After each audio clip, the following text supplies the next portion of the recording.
They're targeting, church lots, community centers, places with vans. School buses are getting hit.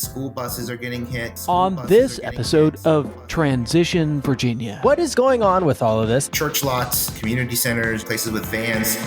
We talk about used cars with our friend Gonzi Aida at the Virginia Independent Auto Dealers Association. Used car dealers kind of get a bad rap.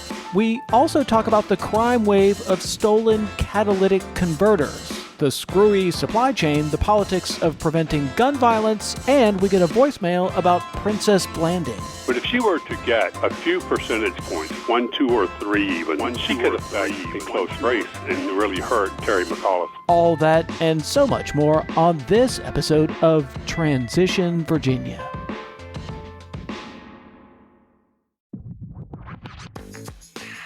I'm Michael Pope. And I'm Thomas Bellman.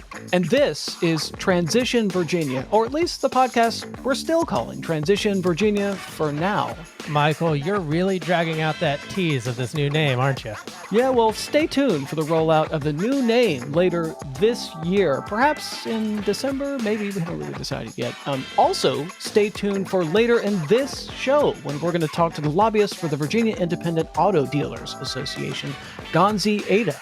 Gonzi used to be with NASCAR, and he tells us a story from that time involving Dog the Bounty Hunter. And he also explains how the supply chain crunch is affecting Virginia's mom-and-pop auto dealers.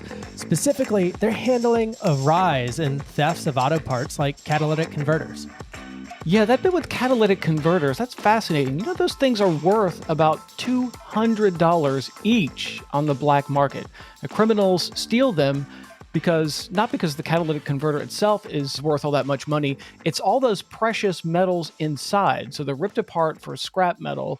And the National Insurance Crime Bureau says theft of catalytic converters has gone up about 1,000% since 2018. And you're especially at risk if you drive a Prius, because those things have 2 catalytic converters and they're less prone to corrosion. Yeah, you're definitely going to want to stick around for that discussion with Gonzi. And Michael, the supply chain crunch is affecting everybody. You're seeing fewer trucks in service because they can't replace parts when they break. And those trucks in service are adding to, or those lack of trucks in service, rather, are adding to the supply crunch because they can't pick up new goods and supplies off the ports fast enough. And so you see the ports backed up, and because the ports are backed up and they're completely full of containers that need to be moved, there are ships stretching for miles out in places like LA and Charleston, just waiting to get into these ports.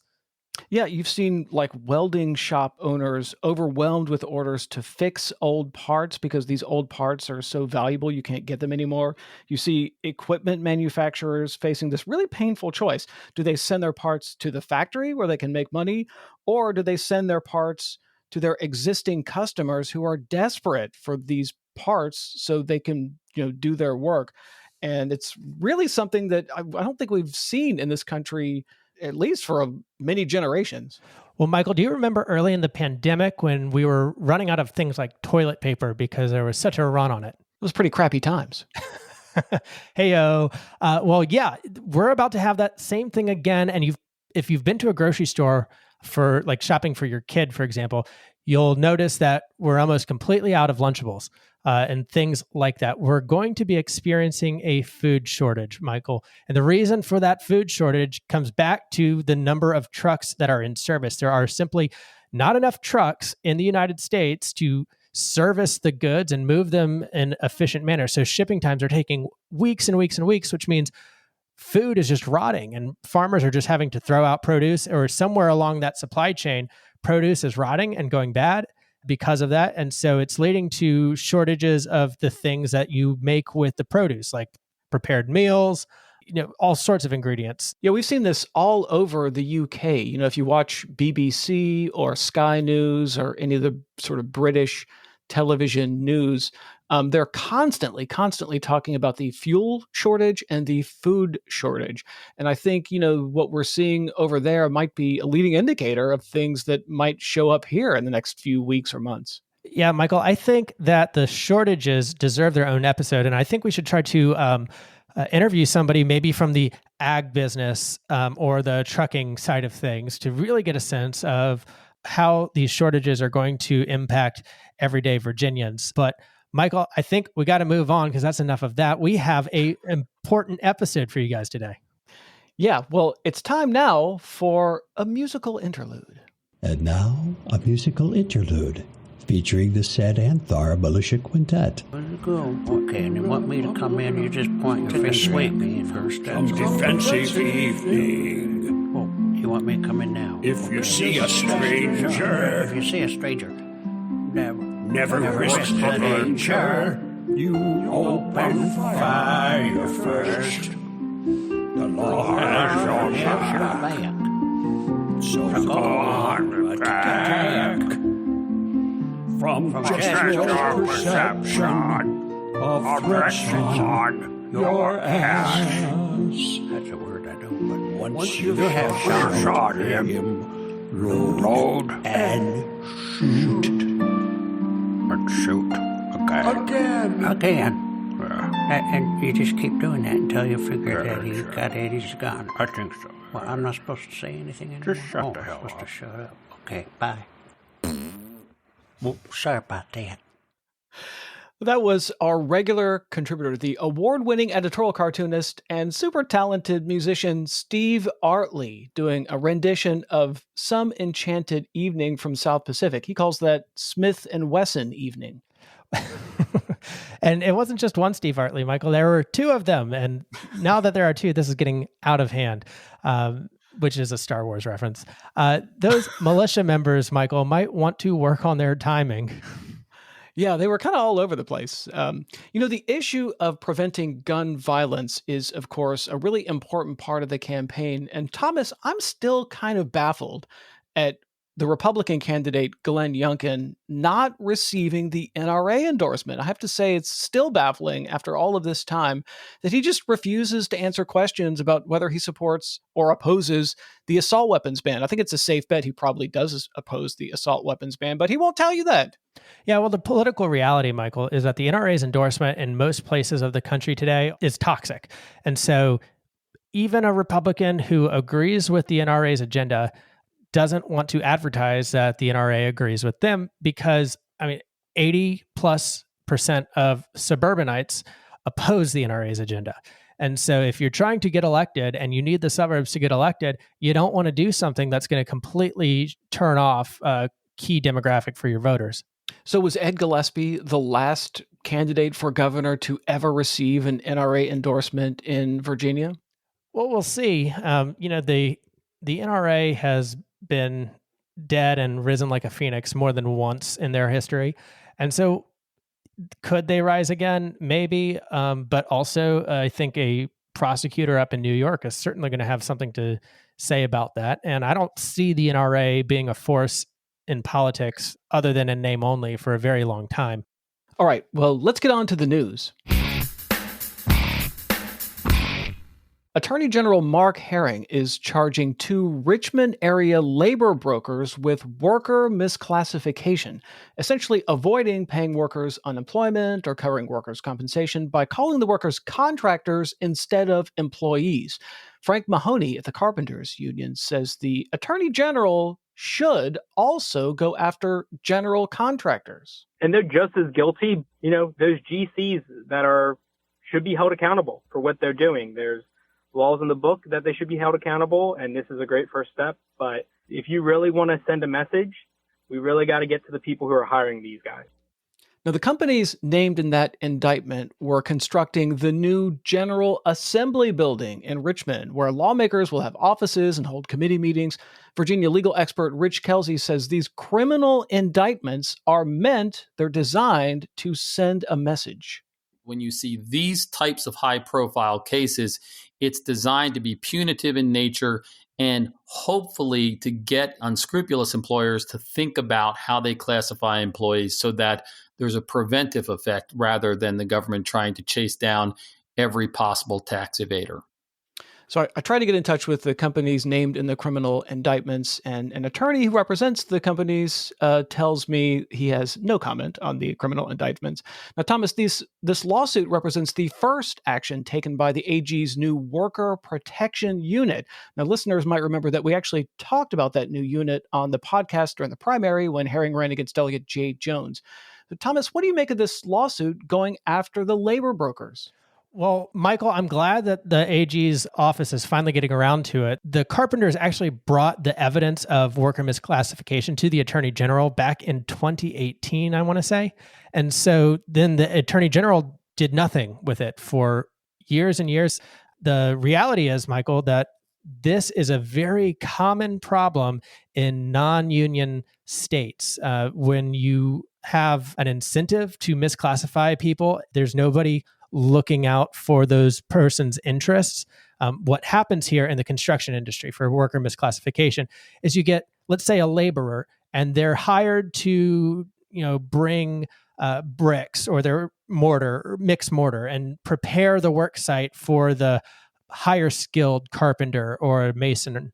And those people are then being asked to do things beyond that actually have a skilled trade classification and associated pay scale, right? So those people who are making usually around maybe $10 on the laborer's side are being asked to do things like operate cranes, which they may or may not be qualified to do, or the mason side of things, or be a carpenter or paint, which is also a skilled trade, the painters.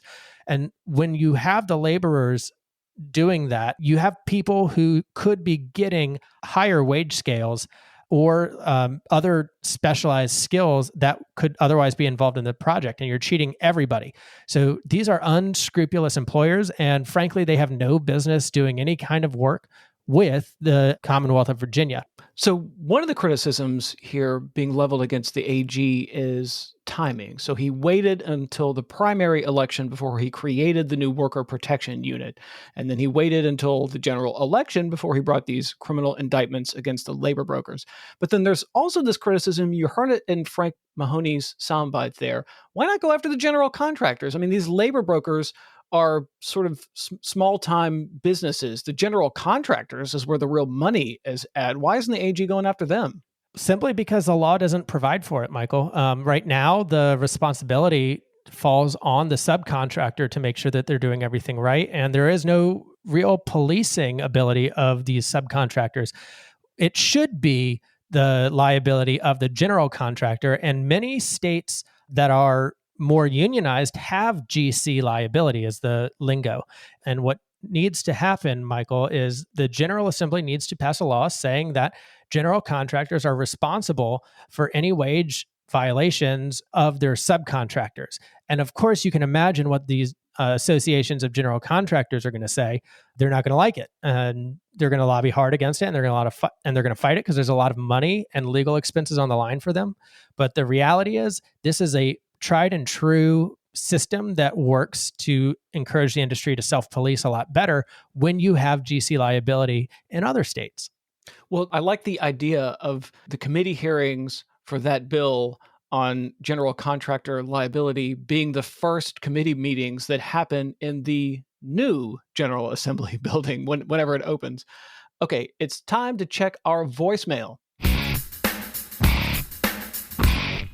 So this week's voicemail comes from my friend Tom Sherwood. Now, listeners might be familiar with Tom Sherwood for his years at NBC4 in Washington or his appearances on the Politics Hour at WAMU. He was also at the gubernatorial debate we talked about in a recent episode, and he sent this voicemail about Princess Blanding heckling the candidates and forcing NBC to go to a commercial so security could escort her out of the Schlesinger Center. She created the Liberation Party. She's running. She's not well known. She's pretty well excluded from polling and most coverage in the statewide race. But if she were to get a few percentage points, 1, 2, or 3 even, she could affect a close race and really hurt Terry McAuliffe's campaign. And I just don't see that being expressed very much in the political coverage. Case in point, the last time Terry McAuliffe ran for governor back in 2013 against Republican Ken Cuccinelli, that election also featured a libertarian by the name of Robert Sarvis. Now, Sarvis got 150,000 votes. That's almost 7% of the vote. So if those votes had gone to the Republican, we would have had 4 years of Governor Cuccinelli. There's been lots of polling, of course, in the 2021 race, and it's always McAuliffe versus Youngkin. I don't think I remember seeing a poll, at least a public poll, where Princess Blanding was part of the poll. Well, Michael, it was featured in the Mary Washington poll they released. And I'm not sure if it was included in the top lines or not, but it was definitely part of the poll. And what they found, I actually had a chance to speak with Dr. Farnsworth in Fredericksburg. And what he found is that she was polling around 2%, 2.5%. And that is similar to other internal poll numbers I've gotten from other organizations. And the reality is, Michael, that when you give people a list of names to choose from, they're going to often pick, say there's 3 names, they're going to pick the third one, the one they heard most recently. When we get into the polling booth, Michael, often we pick the name that's most recognizable, and that's going to be Terry McAuliffe, or the one that, if not recognizable, if not to our taste, is the one that is most likely to beat the person we oppose. So from a Terry McAuliffe or Princess Blanding supporter, that's going to be Glenn Youngkin. And I don't know exactly where she's going to wind up on election day, but somewhere between 2 and 5% would make sense to me, and probably closer to the 2% range. And you're right, Michael, it does change the outcomes. Rob Sarvis ran not once, but twice, and changed the outcome against the Republican candidate in both those races. And it's also happened nationally. When Ralph Nader runs, he prevents Al Gore from beating George Bush. Well, let me challenge you on that, because that 2000 race, which is of course ancient history, but a lot of people will tell you that Ralph Nader vote was not necessarily Gore voters. That the Ralph Nader voter didn't want to vote for Gore, and that's why they weren't voting for Gore. I think you could actually make the same case here. The Princess Blanding voter is motivated by, I'm thinking probably motivated by certain kinds of things. She's not a nobody. She was actually an extremely important voice in the debate over policing reform, because her brother was killed by police officers because he was having a mental health crisis. And so she became a very important part of that discussion over policing reform. And so there are, supporters of hers that are highly motivated by actual policy debates. So, I think a lot of those people are probably not necessarily McAuliffe voters. I think they probably don't like McAuliffe and, would love the opportunity to cast a ballot for Princess Blanding. Yeah, and there's definitely going to be a certain element of her appeal. And I agree, she is not a nobody. She's somebody that should be featured more and have her positions taken seriously. And there's a lot of the Bernie Hillary or Bernie Joe Biden dynamic here, in that there are a certain element of the supporters who would rather see, in this case, Terry McAuliffe lose, so that it sends a message to the Democratic Party leadership that they need to be paying attention to this group. Being a spoiler is an important place to be. If you think about the Libertarian Party being a spoiler, well, today, the Republican Party has adopted a lot of Libertarian Party policies to prevent and discourage large numbers of voters fleeing to a Libertarian Party. Anyway, Michael, we could talk about that all day. We need to take a break, because when we come back, we'll talk to the lobbyist for the Virginia Independent Auto Dealers Association, Gonzi Aida.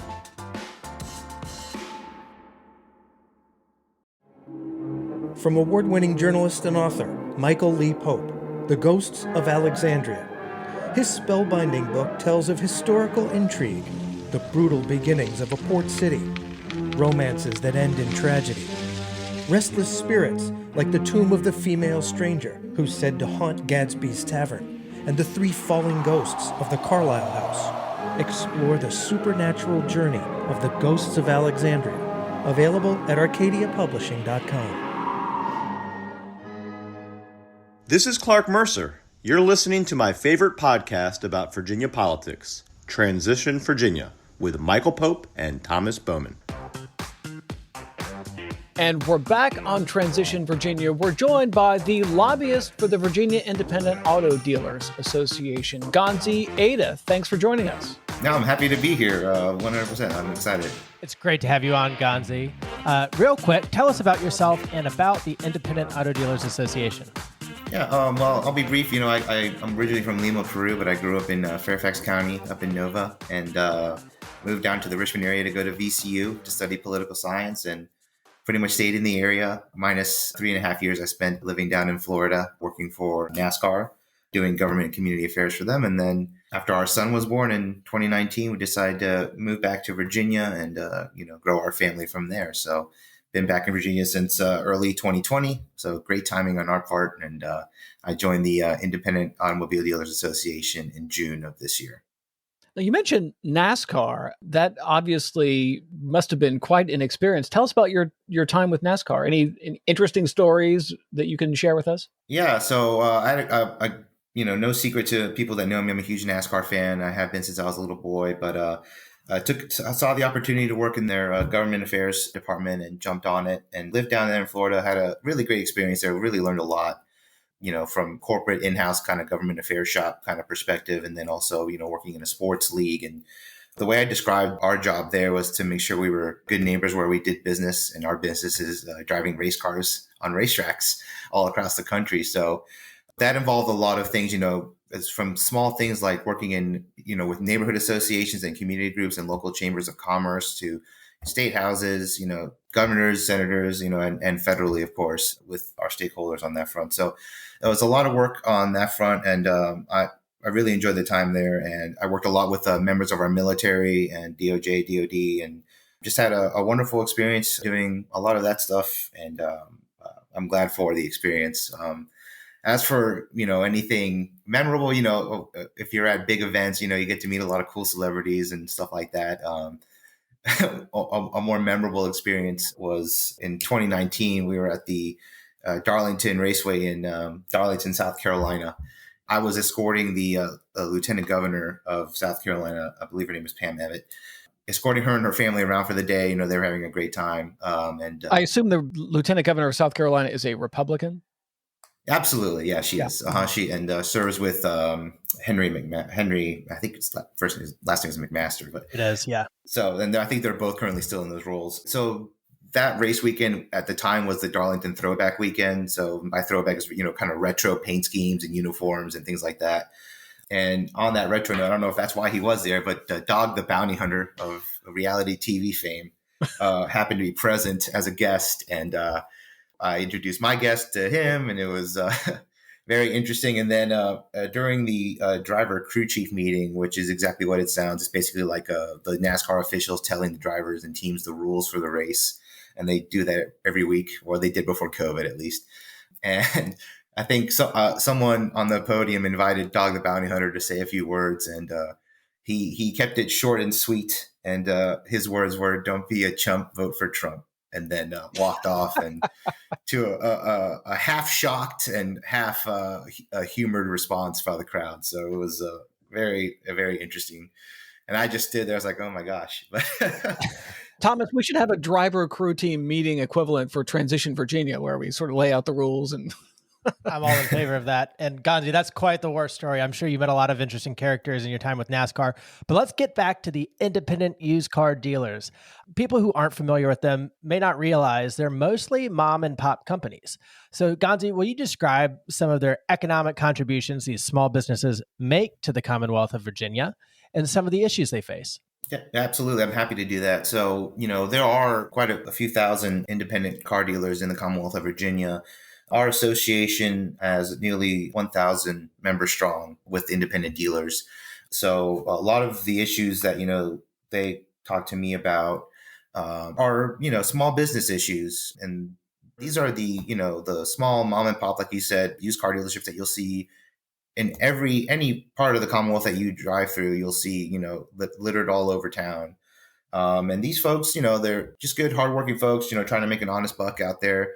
And you can imagine, used car dealers kind of get a bad rap, it's kind of like, snake oil salesman kind of thing. But our members, we strive to push, real ethical standard.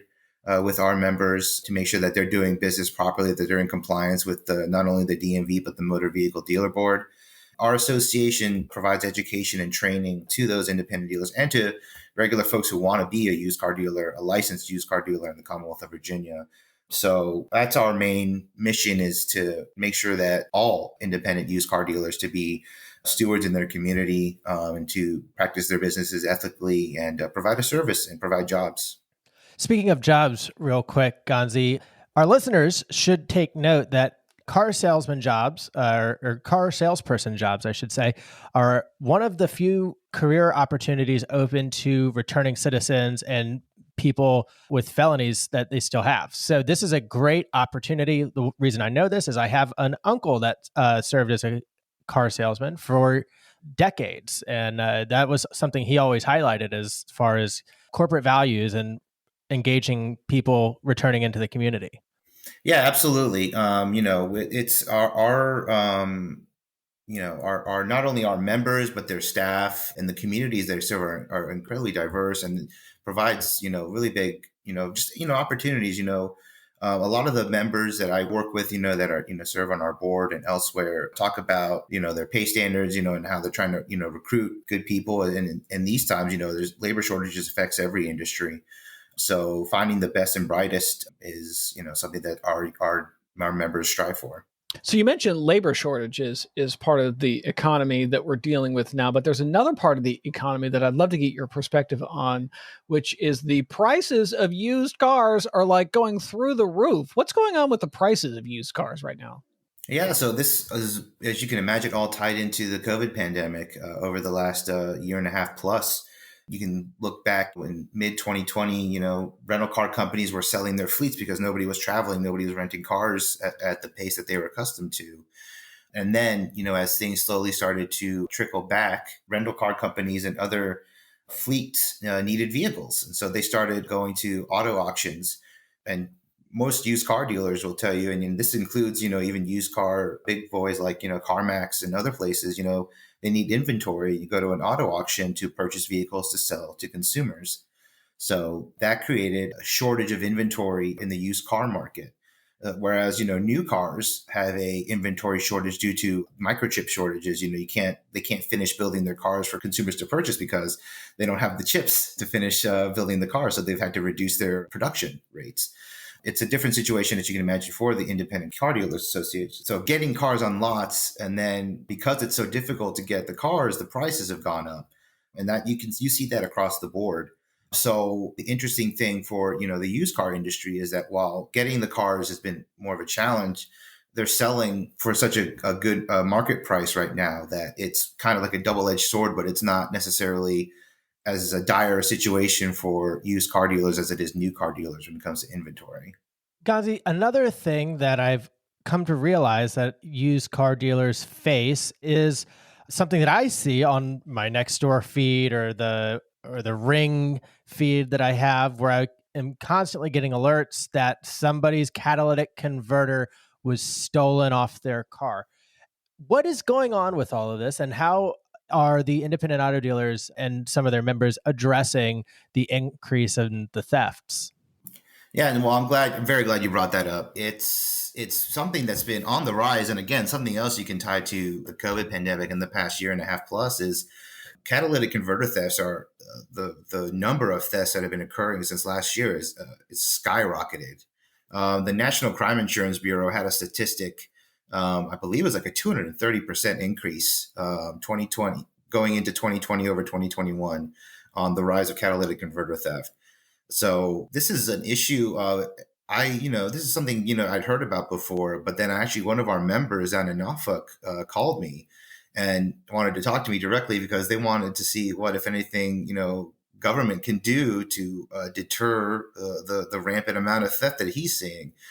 He called me and said that his used car lot got hit and the municipal garage next door got hit. They took like catalytic converters off 15 municipal vehicles, is what he said. So I was like, wow, I'm going to take a look at this. And I was, I guess not too shocked to see that the number had risen drastically. And this is an issue that affects small businesses, big businesses, people from any walk of life. you can do a Google search right now in your town, and you'll see something about a catalytic converter theft without a doubt. They're targeting, church lots, community centers, places with vans, school buses are getting hit. And a big part of that is the precious metals that are inside a catalytic converter have increased in value in the market. There's palladium and a few other materials on there. So, if you lose a catalytic converter for whatever reason, it's going to cost you like $1,500 at a shop to get that replaced on your car. And these catalytic converter thieves are getting, $300-$500. In some cases, even the larger ones, like for $1,000 at a salvage yard, or on Facebook Marketplace. You can go on Facebook Marketplace and see people selling a catalytic converter. You don't know how they got it, but if you need one, you can get one. And there's supposed to be a procedure, though, for the people like at salvage yards who accept catalytic converters, right? So what is that process supposed to be to protect people, to make sure the goods are not stolen? Yeah, so my understanding is the proper procedure is if you're a salvage yard and you're accepting a used catalytic converter off of a vehicle, is you're supposed to take a copy of the driver's license, take down the information of the person selling that to you. You're also supposed to take down the information of the vehicle that the person is selling it to you. You're supposed to write all that stuff down. Obviously, there's a bit of a disconnect there where maybe it's not really happening. I can imagine there's enforcement issues as well on that front. So I've been talking to legislators since I had this issue brought to my attention when I first started here, and been asking legislators, kind of picking their brains on what would be a solution that can come from the Commonwealth and be enforced down. So I'm kind of in that process of gathering these things. I believe it'll be like a multi-pronged approach.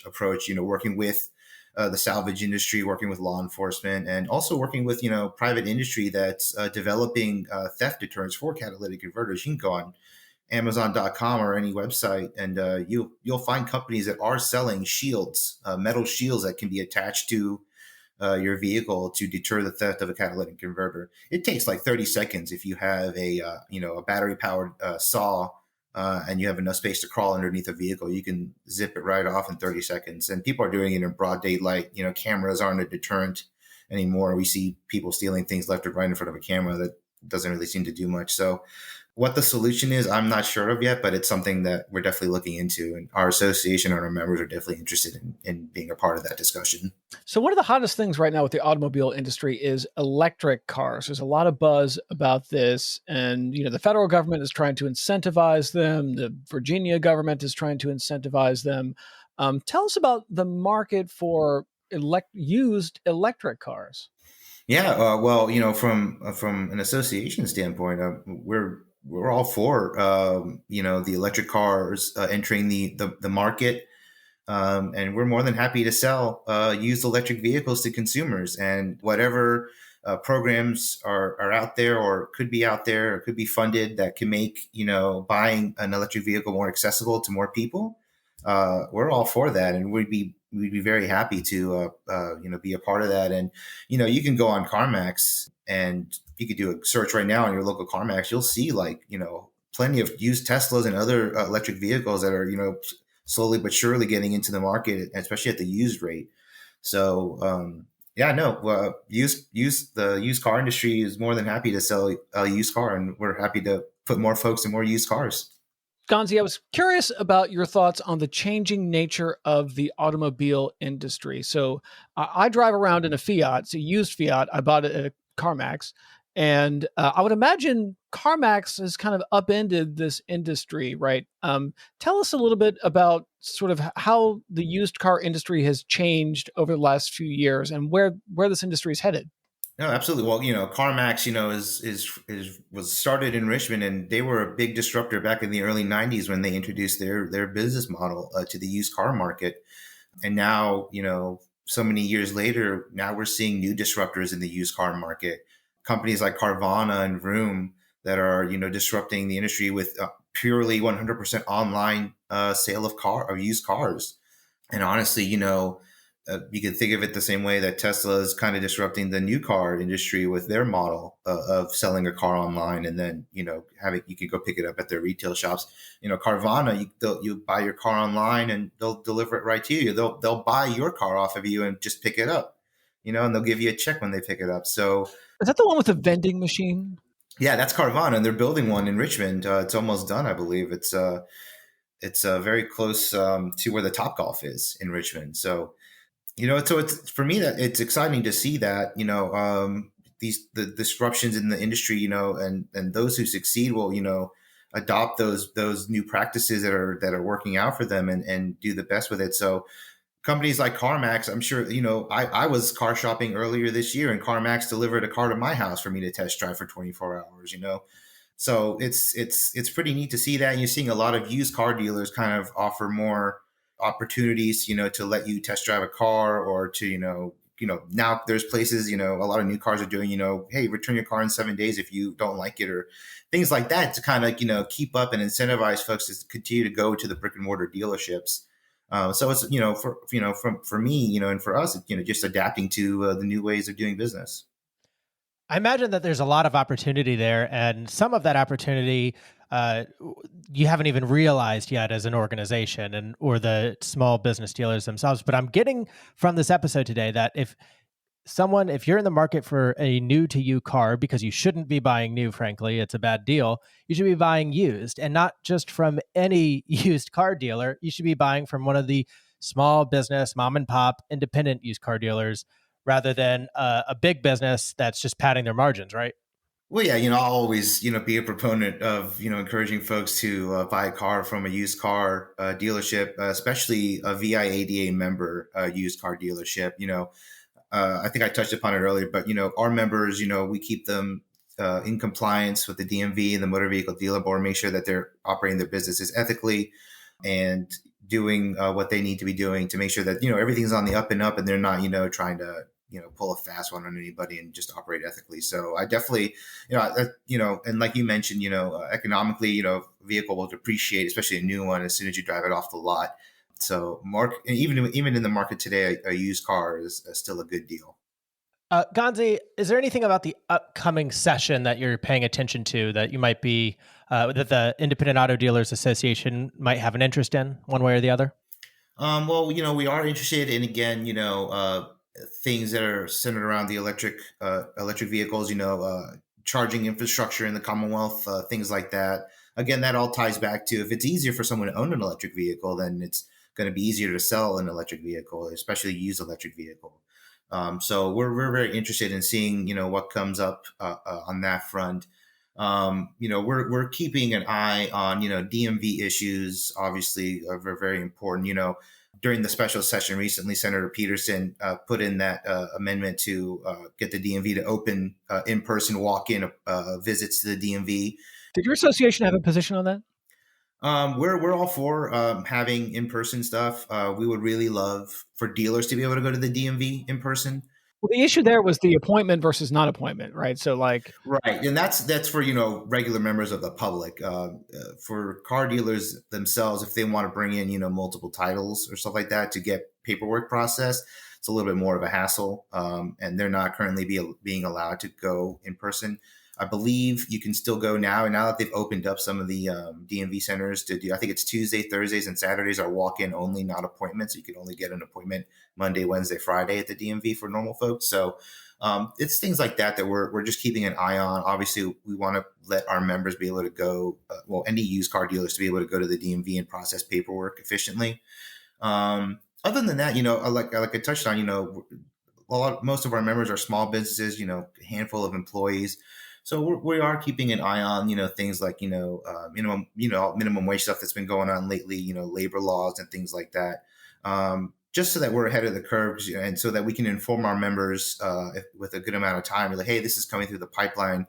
We want to make sure that you're aware that this is happening, that kind of thing. So as for the upcoming session, we're keeping an eye on things. We are in regular communication with our friends at the New Car Association, the VADA. I feel like in most instances we agree on most issues.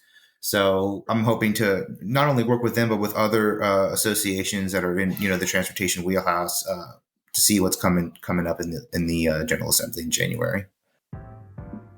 Gonzi, thanks again for joining us today. It's been a pleasure. No, I'm really happy to be here. I'm really, flattered that you guys would ask me on here. I know it was kind of a Twitter thing, but I'm just happy to be here, and I'm glad I could be a part of this.